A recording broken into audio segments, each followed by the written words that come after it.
بسم اللہ الرحمن الرحیم۔ السلام علیکم۔ آقا کریم صلی اللہ علیہ وآلہ وسلم نے ارشاد فرمایا، رجب کی 27 رات میں عبادت کرنے والوں کو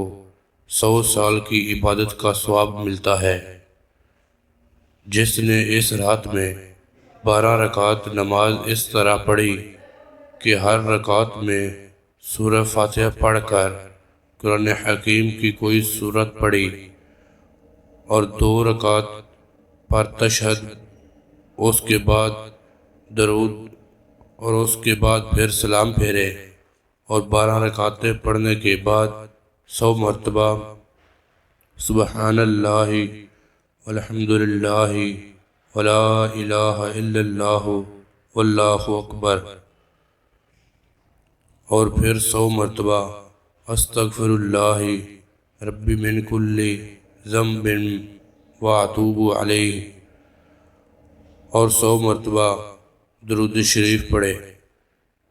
تو دنیا اور آخرت کے امور سے متعلق جو کچھ چاہے دعا مانگے اور صبح میں روزہ رکھے